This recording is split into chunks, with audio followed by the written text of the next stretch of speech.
guys are getting so many blackberries. I already picked the whole container way bigger than this. Mama said she had to go get more containers. Looks like Ivy's doing her job of eating them.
I got it.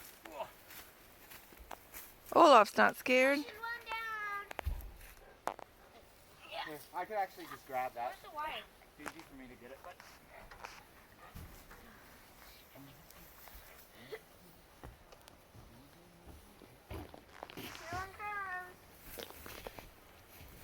Hey everybody, it is August 31st and we're actually getting a little bit of rain today for the first time since May, and that is amazing because we were in the late summer dry slump where the grass turns brown, and so we're really excited about this rain.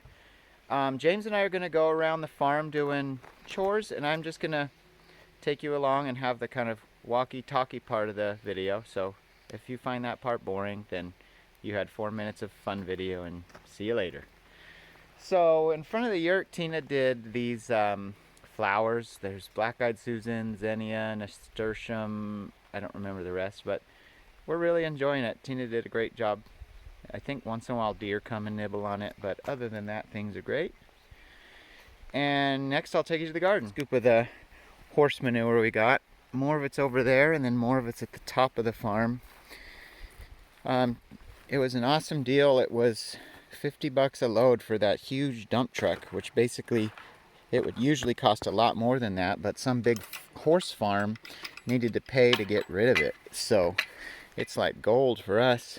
Tina's transferred a bunch of it to fertilize the garden, and I'm going to start spreading around areas of the farm that we need it to really help kickstart forage growth, grass growth. Things are looking good in the garden. This is a bed of strawberries. Most of these sunflowers you see were volunteer from last year. There's so many flowers in here. Tina really likes flowers, as you can tell. Bit of a raspberry line started here that's doing all right and should get better every year. Lots of baby trees in the works in these pots. We've got big plans for next early spring, late winter to do some major tree planting. These are some fun ones. These are pawpaws, kind of a tropical exotic fruit that'll be really fun to try. And some of these fruit trees we've got in here are doing amazing. This pear tree is now that tall. What is that? 10, 12 feet.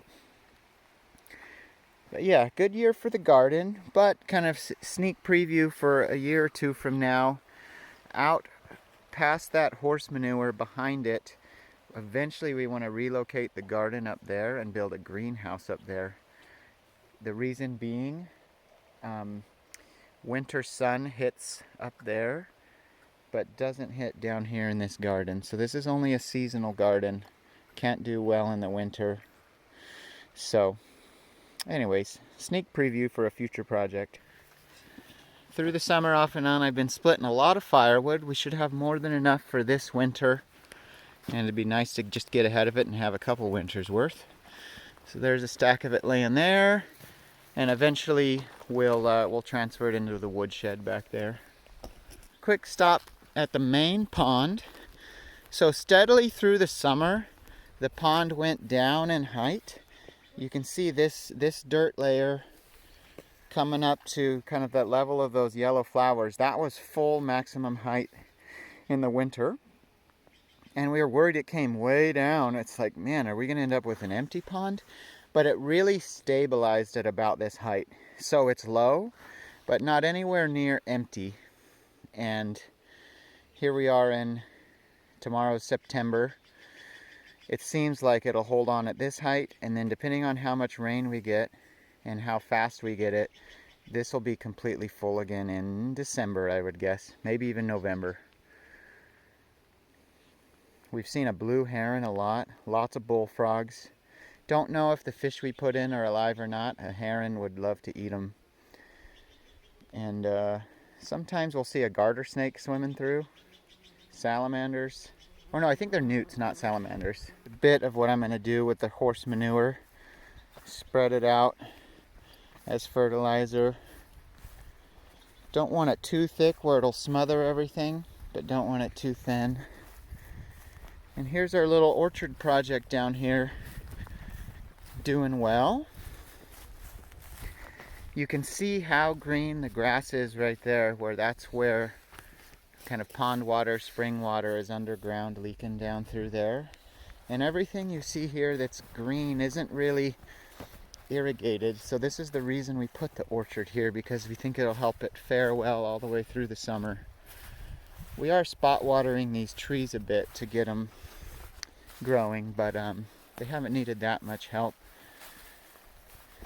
Definitely need to weed whack or mow back some of this stuff and then mulch it. But really excited for how this orchard's coming along. Stayed at the former pink house. We'll call it the workshop now. Really pleased with how this siding came together. I milled all of this cedar siding. We did batten board, and we actually made these bats really thin, and that worked well. And then the same cedar sanded and painted for the trim. We're not going to treat this siding with anything, and over time it will gray with age, but even grayed, I think this contrast of the green trim, the white, and the natural wood will still look good even as it grays. And then just through this fall and winter, as we have time to get to it, we can keep on improving this workshop, cleaning it up, turning it into more and more of a finished space. I feel confident about the electrical. The big hurdle I'm thinking about is plumbing. Need to reroute fresh water in and reestablish drains out and stuff. Basically abandoned all the old plumbing. So got to figure out a reasonable way to redo the plumbing without having to cut up foundation everywhere. But really pleased with how it's coming together in here. Dust collector's doing well. We made that big bag of dust dealing with all this cedar to do the siding. James, you're going to be able to do a bunch of projects in here when you get bigger. What are you going to make? Okay, we're going to jump in the turtle.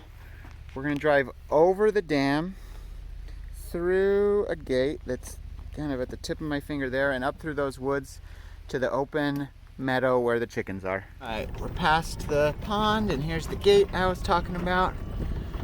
Going up through this road, up through the woods. Spot Jacob and I thinned and limbed, and I'm really excited to get this cleaned up and growing grass and stuff under these trees. Kind of same up on this uphill slope. Would be nice to clean this up too. Taking a turn going uphill. There's actually some pretty oaks in here. Over time, as we harvest this timber, I don't think we would replant cedar here, and we'd let these oaks have more room. Up here we break through the woods into the open meadow, and the chickens will be here waiting for us. These feathers are Rooster Bob, we are very confident, is dead. We found all those feathers. We didn't find him. All the other chickens are fine, so Bob died in the line of duty. He did his job, and the other chickens are alive. So it's sad, but that's why we keep some roosters. And now every evening and morning we're going to open and close that door again to keep them more safe. We've been having an issue where the chickens were every day, somewhere between 2 and 5 of them are out of this fence, and that's a lot less safe for them. So that's why we lost one.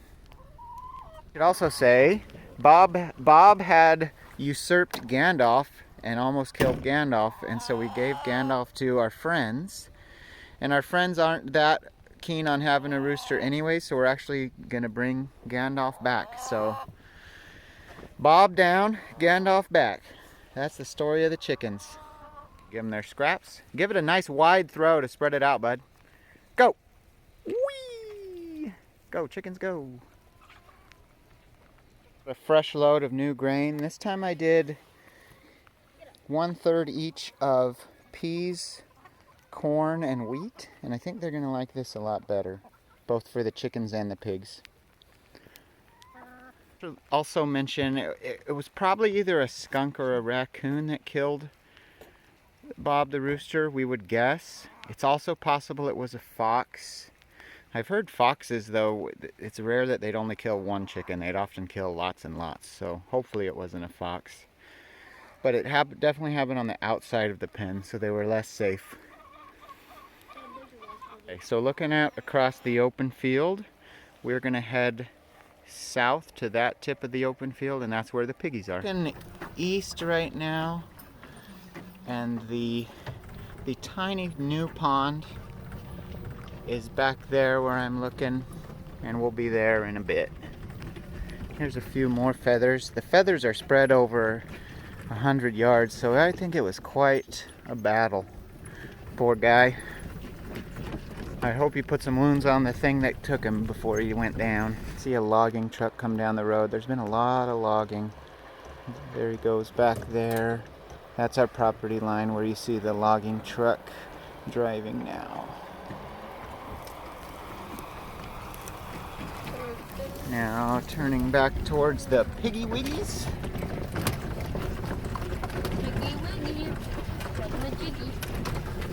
Jacob and I have really opened up this spot. You can see some of these stumps. That tall triple stump I called Jacob's stump.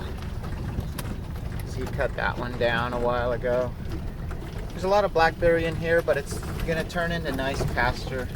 And we're hitting it with the piggies, doing the usual thing where we throw their feed on patches of blackberry to encourage them to dig on it and root on it. Ooh, you're lucky you didn't get shocked there, bud. Oh, James is throwing apples. All right, James, go throw more apples, bud. Quick, throw. Oh, Tiny snuck it out of there. Look at Tiny go. Thanks, Needle. Don't throw them at the pigs, just throw them to the pigs, silly goose. So, we are currently at 7 pigs, and my goal would be by middle of winter time to be at 0. We've had pigs for a long time now, and we're ready for a break. Mostly because these pigs haven't been a financial success. Feeding them, even though these little coonies don't eat a lot of food, compared to a big pig, and you keep a big pig for 6 months or so, and we've kept these pigs for 2 years to get them up to just a moderately decent slaughter weight of over 100 pounds. So we really enjoyed it, especially having babies and our kids having the experience of going out there and seeing baby piglets. But we're ready for a break from pigs, and if we do it again, we would do smaller amounts for shorter amounts of time. Here's where the pigs are. Turning south, this is what we call our forest road, which continues down through the forest, and then when it comes out close to the old pink house workshop, and then the yurt down there. I've relocated the mill and the wood chipper down in there. I'm working on clearing this woods out. There's a lot of just close together, dead or too small trees. I could really clean this space up and kind of be able to work down amongst these trees doing milling, and then having space to store wood down here, because it's not really good grazing anyways. And it's kind of this little protected, relatively flat, gently sloped spot, and then as I turn, it gets a lot steeper up here. And the animals are actually up at the top of this slope. I mean, by animals, I mean the goats and sheep and dogs. Walking back north, looking out to the open meadow again. I'm going to turn right up here and show you. We've done a lot of work building these little fence lines here and there to make it easier to break up the farm and keep rotating the animals. And Tina and I just built a pretty tough one right here. It goes right, as we're looking here, south through these woods, pretty long ways, at least 500 feet, somewhere between 500 feet and 700 feet, and comes out down close to the silvopasture down there. And this simple little 2-wire actually keeps the dogs and the animals up. I have some footage I took yesterday of, or was it this morning, the sheep hanging out right here. And so they're up through that stuff on the other side. We'll be there in a bit. Back on the trail. Oh, I see a deer right there. A couple deer. And I staged hay right there, as you can see. That's not great hay. That's pretty low quality hay. I put some better hay in the red trailer. I'll take you this way to just show you. Been spending a lot of time this summer watering these trees, and some of them are doing really well. This is a little, I think that's a hickory, hanging on, doing okay. These hybrid willows are doing great. This thing is shot up and is growing out of its cage. This, you can't see it very well, but this is the little ditch that overflows out of the tiny pond. There's another hybrid willow growing really well. And then I'll show you the tiny pond. Oh, there goes the deer. The tiny pond completely emptied by, I think, about July 31st. There goes the deer still. Hello, deer. We've had tons of turkeys this year too. Deer and turkeys everywhere.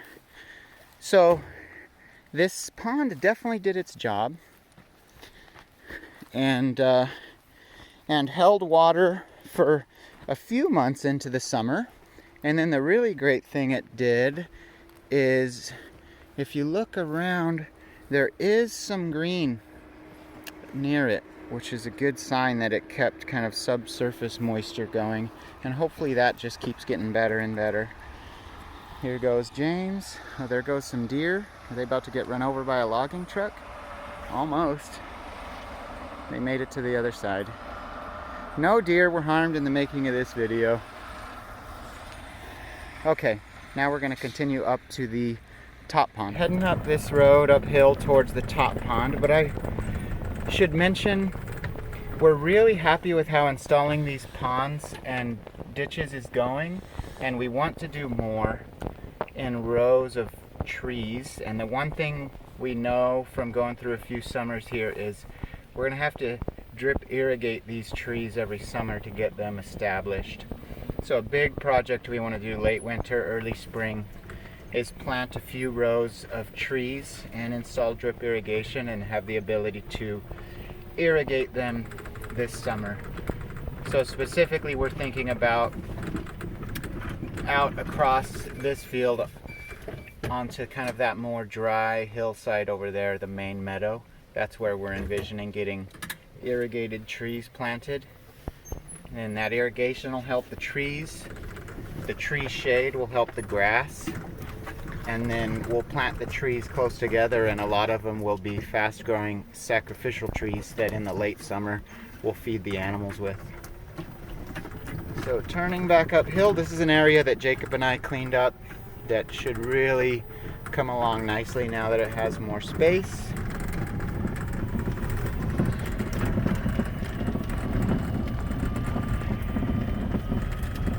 top pond is straight ahead. I cut down half of that maple tree. There were 2 trunks and the animals ate every bit of it up. I cleaned up some of it over here and we'll chip that stuff.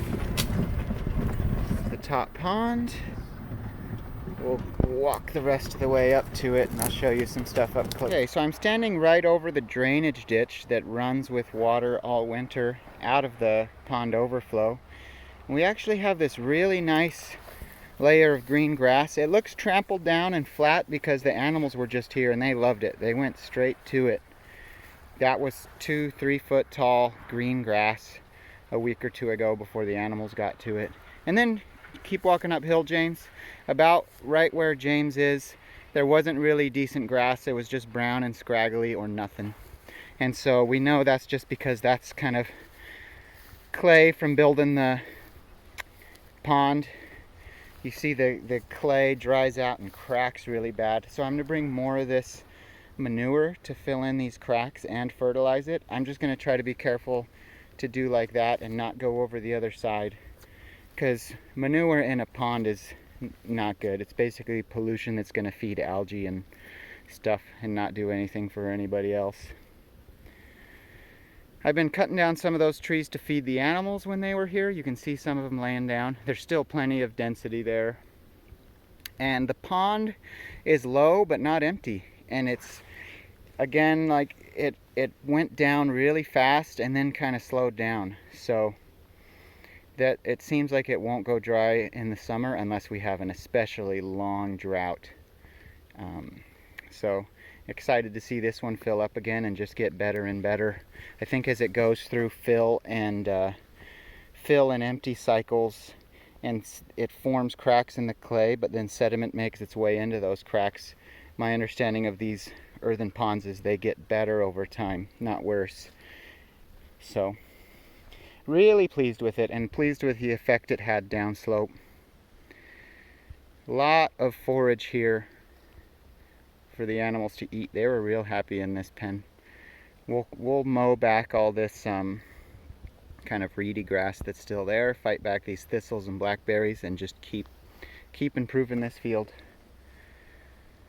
So again, for reference, on the other side of those trees is the open meadow, and as I turn left, we're looking south, and there's what we call kind of our top forest road is back there, and that's where the animals are, past that tank. I have that with water for watering the animals. And Jacob and I did a lot of work in these woods, and I'm so pleased with how it turned out. Really nice and open. Feels a bit like a park. Here's where the animals are. I'll top off these waters. Here come the dogs to say hello. I've got some good food for them.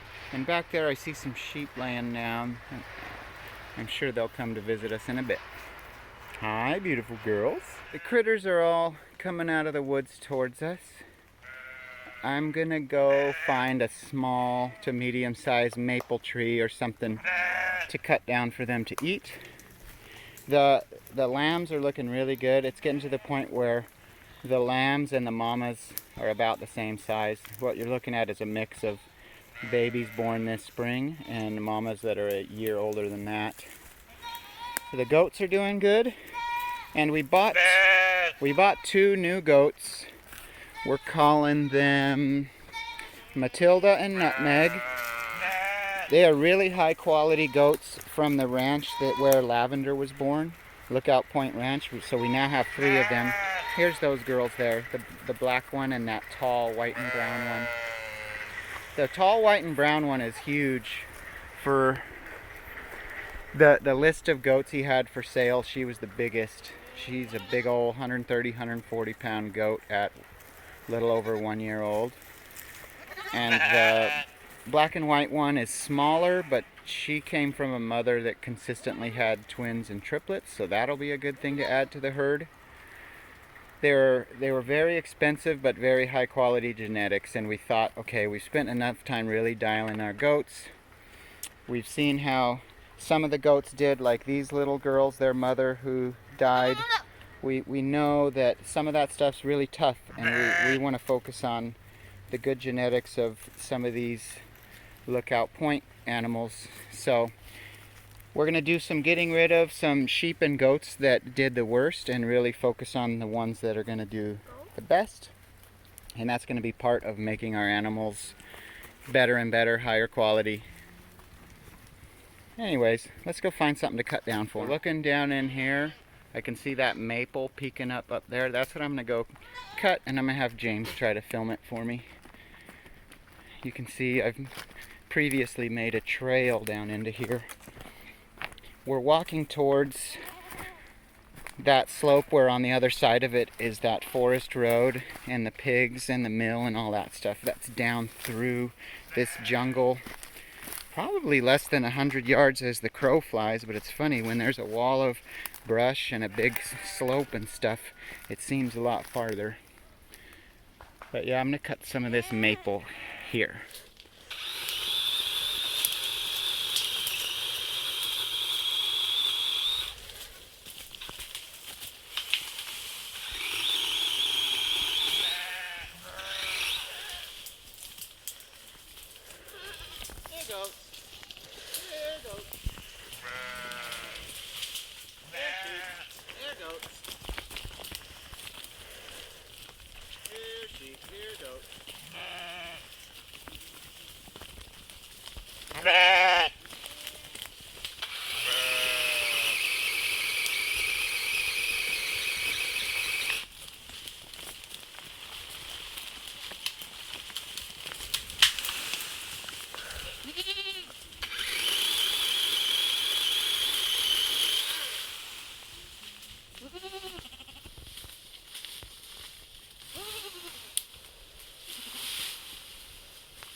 That's a lot of really good high quality feed to give them for today, and then they're in a big wooded area where there's plenty of other stuff for them to go work for, but they love tree leaves.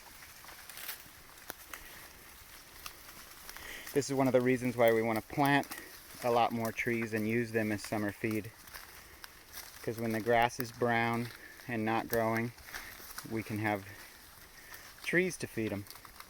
Continuing down the hill, the silvo pasture's down the hill further, and you can see some of these views are really beautiful, where that's another mountainside going up. We're going downhill towards the creek down in the bottom, the valley between these two slopes. Almost to the silvo pasture. This spot has some awesome blackberries here. Really, really big, juicy black ones like this. This is as good as it gets. It's soft to the touch, it comes right off. James, eat this one and tell us how it tastes. Is that the best blackberry you've ever had? So sweet, it's amazing.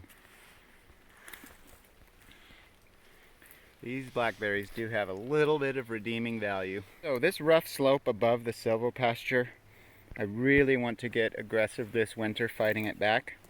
I tried to do some weed whacking this summer and got stung by about 7 yellow jackets in about 15 minutes, so it's just not a good thing to try to do this time of year. Yellow jackets have been really bad. So here's the silvo pasture, looking a little rough and brown up here at the top, but better down there. And we've been saving a lot of these trees to feed the animals in the next month or so while we wait for rain. This rain is nice and early, but it may well be the only rain we get for a few weeks or even a month. This tree project we planted early this year is doing really well. Like, this oak is really taken off. It's grown a couple feet, and it's because I'm watering them a lot. The fact that the ram pump has been bringing water there, I've just used buckets and carried buckets of water to these trees. They're doing really great. So we need to do more and more of that. That's it. Thank you. If you watched this far, you must like us, because that was just a long tour of the farm. And the kids are going back to school next week, which will be great for them. And we'll just we'll just keep going. Keep keeping up with projects around here, chores. Before we know it, it'll be animal breeding season and all kinds of fun stuff. Yay. See you next time. Bye. Bye. Bye. Should we put cheese up? Cheese. On half, because James doesn't like cheese melted. Ivy, what is that thing that Mama made? What did Mama make? Toast. Toast. And what's this? Eggies. Omelette. Omelette. Look at your little straw hair.